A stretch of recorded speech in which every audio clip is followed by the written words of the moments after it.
Hello students, today we are going to continue with our topic of common errors for our NDA aspirants. Okay, this is lecture number 3 for ND classes. And as you know, in the last lecture we were reading about use of pronouns.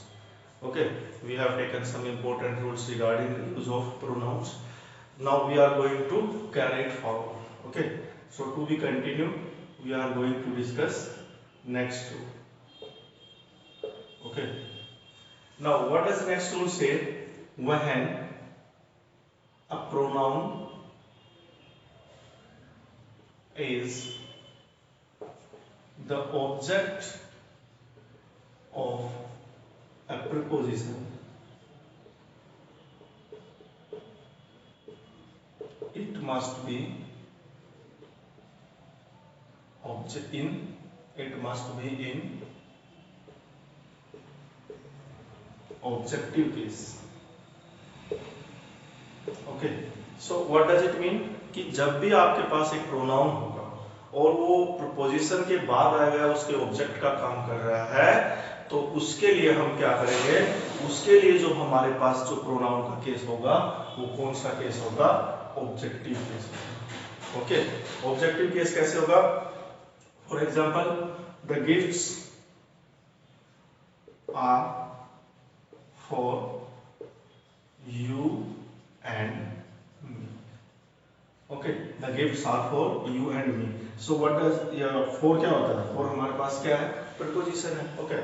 So इसके बाद ये भी case कैसा है? Objective, और ये भी case कैसा है? ऑब्जेक्टिव. ओके, क्योंकि कंफ्यूजन ज्यादातर जैसे मैंने आपको पहले भी बताया यू के रिगार्डिंग होता है, बिकॉज यू का सब्जेक्टिव और ऑब्जेक्टिव केस दोनों सेम है। तो लेकिन यहाँ पर ये कंफर्म है because it is followed by a preposition, तो ये कौन सा केस होगा? ऑब्जेक्टिव। और जब ये ऑब्जेक्टिव केस है और एंड से कनेक्ट हो रहा है तो ये भी कौन सा केस होगा? ऑब्जेक्टिव केस ही होगा। Okay, between you and me there is a good understanding. Okay, between you and me there is a good understanding. So between you, between is a preposition, तो इसके followed by this is objective case, और because it is connected with and, तो यहाँ पर भी objective क्या होगा? Generally उसको पेपर में आपको प्लेस करके देगा between you and I, and you will think that it is at the beginning of the sentence, so it must be functioning as subject. तो यहाँ पर कौन सा केस आएगा? सब्जेक्ट। आई आप करेक्ट मान लेते, लेकिन नहीं, क्योंकि बिटवीन है, प्रपोजिशन है, इसके बाद यू आया है और प्रपोजिशन के बाद आया है कोई जो है प्रोनाउन, तो वो कौन सा होगा? ऑब्जेक्टिव होगा। और ऑब्जेक्टिव प्रोनाउन एंड से जुड़े, जो दो प्रोनाउन एंड से जुड़ रहे हैं तो वो दोनों सेम केस में होंगे, केस में सेम होंगे। तो यहाँ पर ये अगर ऑब्जेक्टिव केस है तो ये भी हमारा कौन सा केस होगा? That must be objective case. Okay, now rule number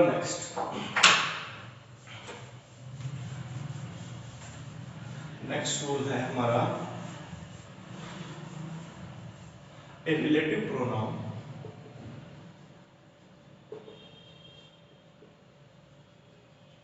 okay should be placed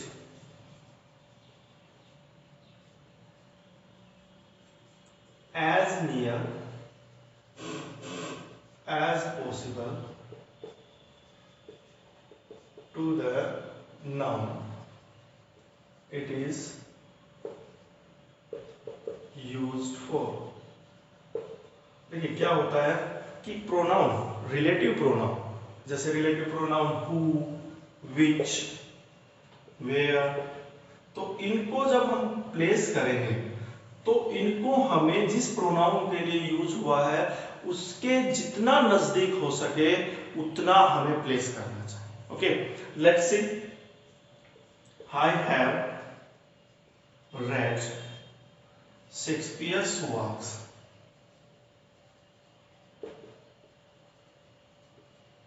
who was a great writer, who was a great writer। Now see, हमने जो who pronoun यूज किया, who relative pronoun that has been used is used for Shakespeare, ना कि works के लिए. Here it is giving the sense that it has been used for works. तो हमारा जो pronoun है जो हम यूज कर रहे हैं noun के लिए, वो जितना नजदीक हो सके possible हमें वहां लगाना होता है. Now this sentence would be written as I have read the works of Shakespeare, who was a great writer. Who was a great writer. So now, who has been used for Shakespeare? Now this pronoun has been used for Shakespeare. तो Shakespeare के साथ use होना है, तो इसके बिल्कुल नजदीक हम इसको प्लेस करेंगे. So while using these relative pronouns, who है, which things के लिए, who, human beings के लिए, तो हमें ये बात को इंश्योर करना होगा कि हम उनको जितना नजदीक हो सके उस नाउन से जिसके लिए कि वो यूज हुआ है, the near as possible हमें वहां पर उसको प्लेस करना होगा. Got it? Now let's see the next one.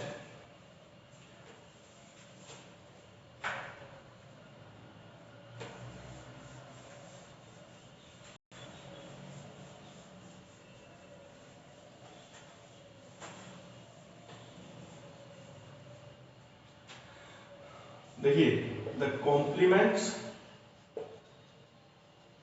of verb to be, ठीक है, as a, ऐसे लिखिए इसको, as a complement of the verb to be को हम single internal, to be means form of be, is, am, are, was, were. जब भी आप इसके कॉम्प्लीमेंट के तौर पर लिखेंगे तो जो प्रोनाउन यूज होगा, ए pronoun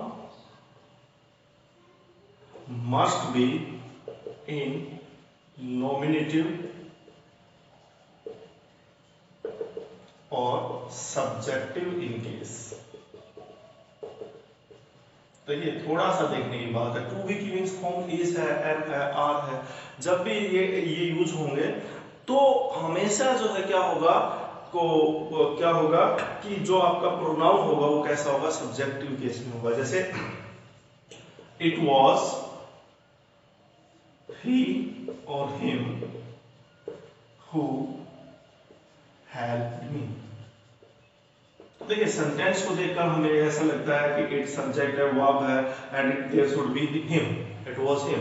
but okay, but here मैंने अभी आपको क्या बताया, as a complement to this verb हमें हमारे पास यहाँ क्या यूज करेंगे, सब्जेक्टिव केस यूज करेंगे. तो क्या होगा, it was he. If I were he or him, I would not accept the proposal. So see this sentence, if I were he or him, I would not accept the proposal. तो आपके पास यहाँ पर क्या है, were के complement है, तो यहाँ पर क्या नहीं आएगा, him नहीं आएगा. क्या यूज करेंगे, he. It was he. If I were he, I would not accept the proposal. अगर मैं उसकी जगह होता तो मैं ये proposal accept नहीं करता. Okay, so this is another thing. Okay, now next rule.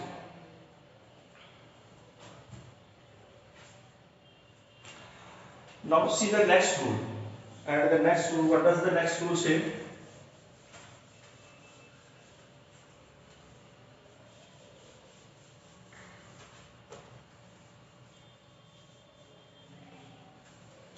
See, there are two references of few and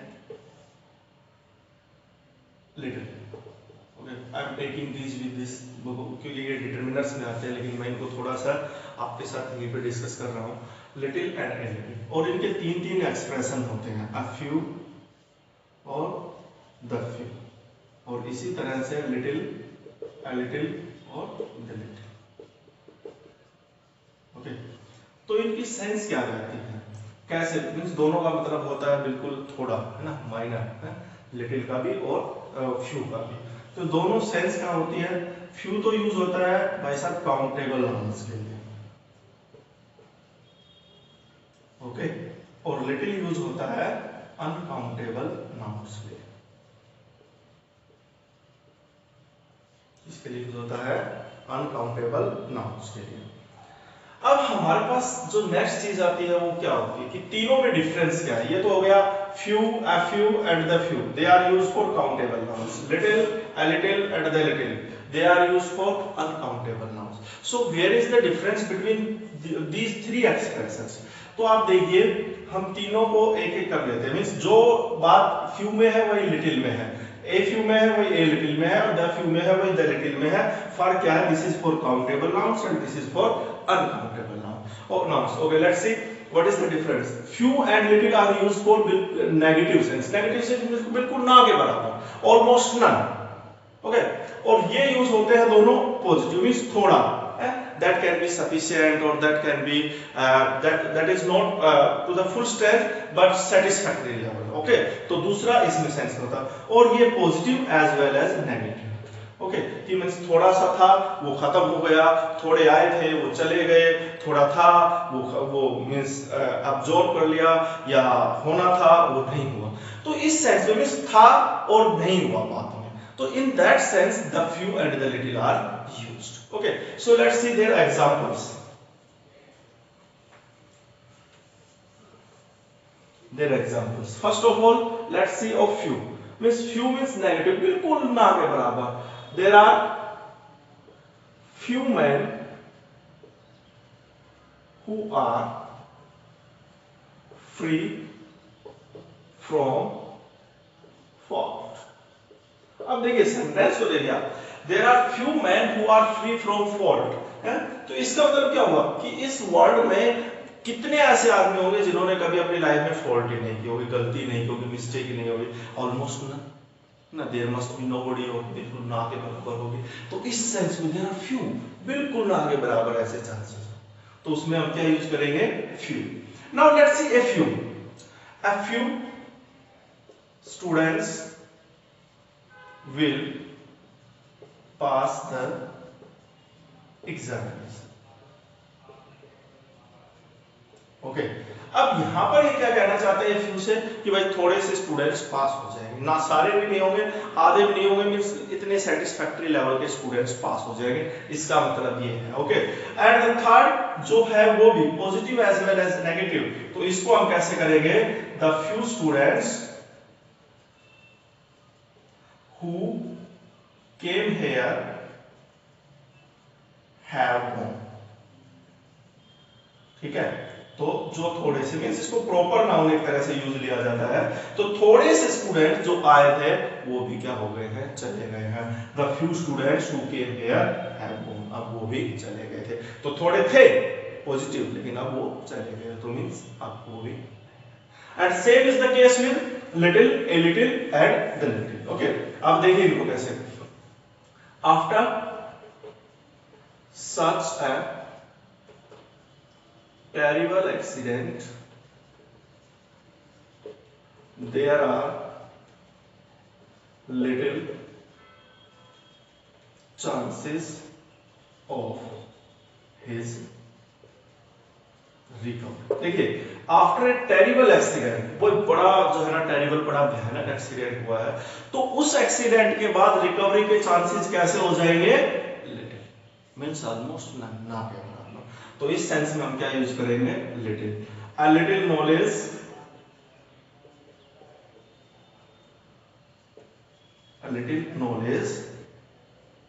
is a dangerous thing.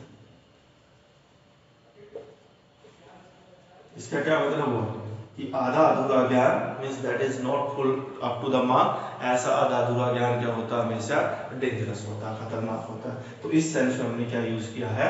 A little, means not पूरा नहीं बट सेटिस्फैक्टरी। तो ऐसा जो अधूरा ज्ञान होता है वो आपके लिए क्या होता है? Dangerous. And the third one, the little money I had has been spent. Okay, यानी कि द लिटिल मनी, थोड़ा सा जो पैसा मेरे पास था, the little money I had has been spent, तो थोड़ा सा था मींस था पॉजिटिव, हैज बीन स्पेंट, वो भी क्या हो गया? खर्च हो गया, मैंने स्पेंड कर दिया। तो this sense, in this sense positive as well as negative. तो दोनों में ये डिफरेंस है। पहले तो हमें ये करना होगा कि भाई लिटिल और ए लिटिल, फ्यू, है ना।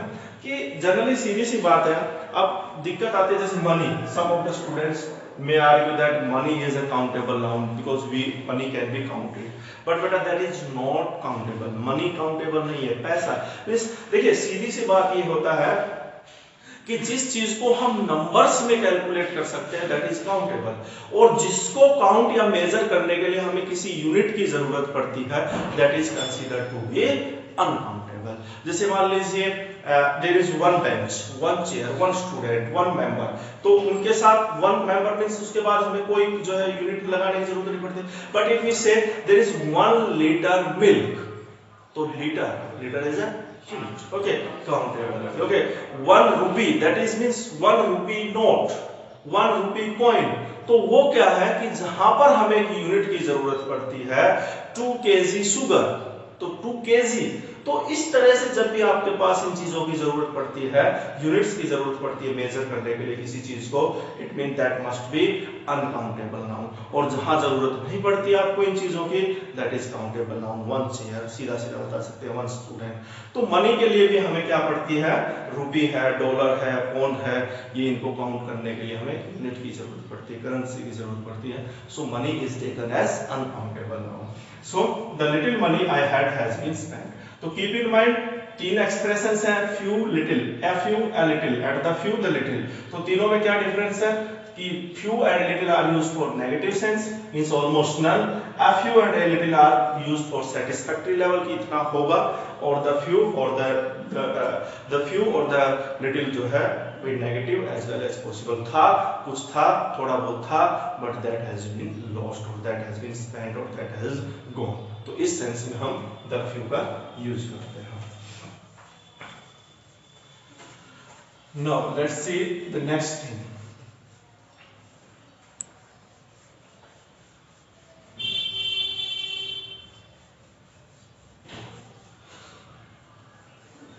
Next is subject verb agreement। We are going to take the next topic, subject verb agreement। Okay, means how to use a verb according to its subject। अब इसमें हमें देखना है कि भाई जैसे किस सब्जेक्ट के साथ हमें कौन सी वर्ब यूज करनी होती है। Now let's see, you all are very well known that rule number next, जो अपना रूल नेक्स्ट है वो क्या कहता है, ये आप सभी को पता है, but I am going to means make you recount कि हम जब प्रेजेंट इंडेफिनिट टेंस यूज करते हैं, प्रेजेंट इंडेफिनिट, ओके, यानी सिंपल प्रेजेंट टेंस जब यूज करते हैं तो उसमें थर्ड पर्सन प्लस सिंगुलर के साथ हम क्या यूज करते हैं, एस और, okay, this is important rule कि थर्ड पर्सन सिंगुलर के साथ प्रेजेंट इंडेफिनिट टेंस यूज करते टाइम हम क्या लिखेंगे, S. For example he rights, okay, Ramesh place, तो क्योंकि ये थर्ड पर्सन भी है और सिंगुलर, दोनों चीजें होनी चाहिए, थर्ड पर्सन भी और एज वेल एज सिंगुलर भी, तब हम यूज करेंगे। ये थर्ड पर्सन है, प्लूरल है तो एस नहीं लगेगा, सेकंड पर्सन है, सिंगुलर है, फर्स्ट पर्सन सिंगुलर है तो भी एस नहीं लगेगा, थर्ड पर्सन भी हो और सिंगुलर भी हो, तो यहाँ पर प्लेस, ओके, ही राइट्स रमेश प्लेस, तो यहाँ पर इस तरह से थर्ड पर्सन सिंगुलर के साथ यूज किया जाता है। ही मींस सब्जेक्ट वर्ब एग्रीमेंट का मतलब यही है, to the skills of using verb according to its subject, whether it is singular और प्लूरल क्या है, उसके अकॉर्डिंग एप्रोप्रिएट वर्ब यूज करना ही क्या कहलाता है, subject verb agreement. Now let's C next rule. Okay, and what does it say? According to next rule, there are 2 expressions, neither nor and either or. Okay, so in these expressions the verb is used in singular or plural form depending upon the subject near to it। Okay, कि इनमें क्या होगा, subject singular होगा, verb singular होगी या plural होगी, वो किस बात पर डिपेंड करता है, depending upon the fact that which is the subject, जो सब्जेक्ट उसके नियर है वो कैसा है, इस बात पर ये डिपेंड करता है। कैसे, लेट्स सी, देखिए neither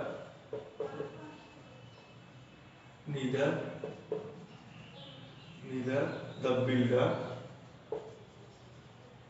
nor the workman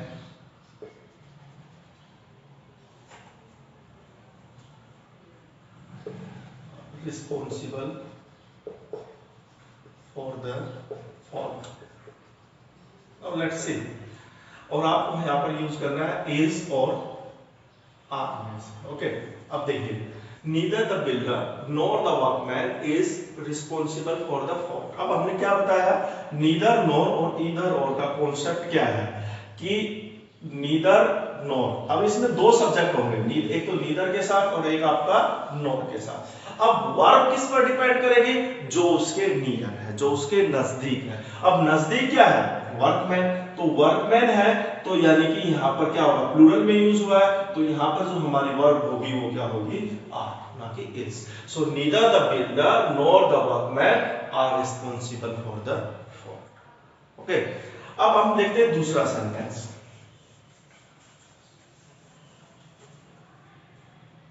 either the students or the teacher have or has left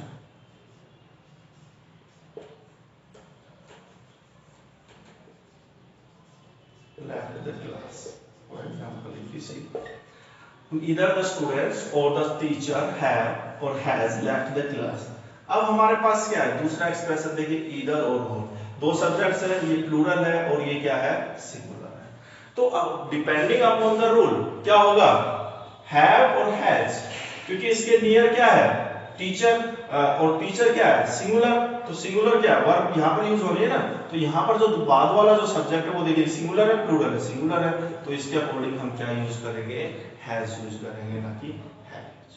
Okay, so in common sense we can say that either or neither nor वाले sentences में क्या होगा, the verb will be used according to the second subject, means that is most near to the verb. Got it? Now let's see rule number is our next rule.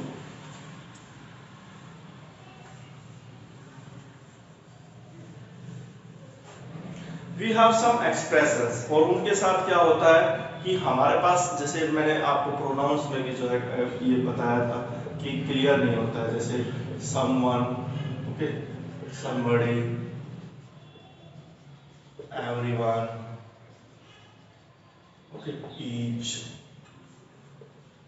everybody, okay, anyone, ये जो expressions हैं, someone है, somebody है, anybody है, okay, anybody is also there, तो इन expressions के साथ हम कैसी वर्ब यूज करेंगे, सिंगुलर। कौन सी वर्ब यूज करेंगे, singular, according to the singular subject. Okay, जैसे somebody has stolen my money। somebody has stolen, तो somebody और इसके साथ हमने has और have में से क्या यूज किया है, has यूज किया। ओके, तो इन एक्सप्रेशंस के साथ हम जो वर्ब यूज करेंगे that will be singular in form। Okay, everyone is responsible for the present situation।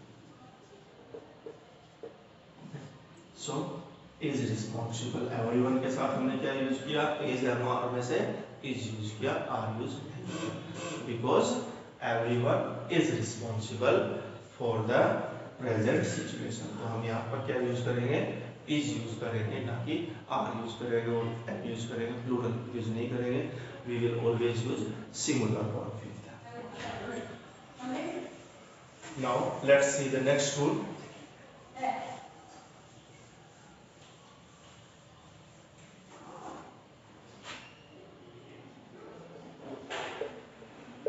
And what does the rule say? In this rule, let's see, there are some name of some books, okay, and they appear to be in plural, okay. For example, Great Expectations.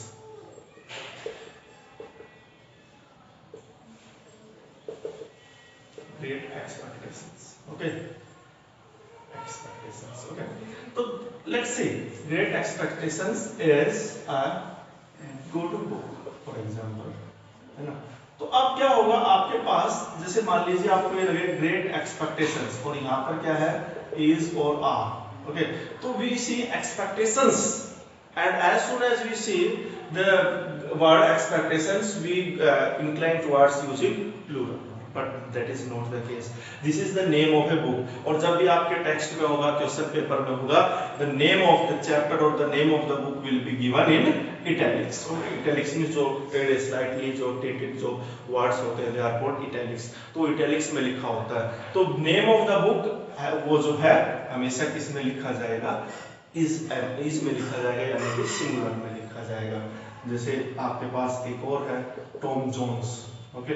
So using word has been made into a film, okay. Tom Jones has been made into a film. Tom Jones की जो है के ऊपर movie बन चुकी है.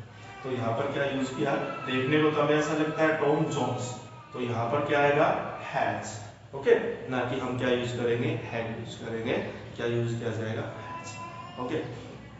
सो इस तरह की चीजें भी हमें उसमें ध्यान रखनी पड़ेगी कि जो गिवन जो वर्ड है, गिवन जो सब्जेक्ट है, वो कहीं किसी बुक का नाम तो नहीं है. जैसे मालगुडी डेज है, तो डेज वर्ड डेज, तो हमें क्या लग सकता है, it might appear that it is plural in form, but that is also singular, okay. Next rule है, whenever two subjects are connected with and they take plural verb. क्या होगा उनके साथ, कौन सी वर्ब होगी, प्लूरल वर्ब होगी, okay. So how, let's see, they take plural verb. जैसे Ramesh and Suresh, okay, have left the town. तो एंड और यहाँ पर है, तो जब भी एंड से जुड़ेगा तो हम उसको किस में यूज करेंगे, हमेशा और हमेशा वो किस में यूज किया जाएगा, किसमें, प्लूरल वर्ब होगा. But there are some exceptions and such kind means जब भी आपके पास देखने को तो वो दो है लेकिन they are representing one single unit, तो उस केस में हम क्या करेंगे, जो है सिंगुलर फॉर्म यूज करेंगे. For example, rice and curry is a delicious food, okay. Rice and curry is a delicious food. तो उसमें क्या हुआ आपके पास, राइस एंड करी. देखने में आपको क्या लग सकता है कि they are joint with and, okay, but they are a single, okay. जैसे बटर एंड ब्रेड है, okay, is hard to earn, और जो है time and tide wait for none. तो इस तरह के जो एग्जांपल्स हैं वो टाइम के लिए यूज होते हैं. तो there are some exceptions such kind, उनको अगर छोड़ दिया जाए तो whenever two subjects are connected with and they always take a plural verb, okay. So there will be some exercise on the basis of this in the next lecture. हम कुछ एक sentences solve करने की कोशिश करेंगे. तो आपके पास मेरे ख्याल से इनको जो है ना, ये जो rules हैं जो आपको बताए गए हैं, they should be noted down and they should be in a proper sequence और अच्छे से learn होने चाहिए. Only then you can be good at solving these kind of problems of common errors and sentencing. Okay, that's for today's lecture. And thank you very much.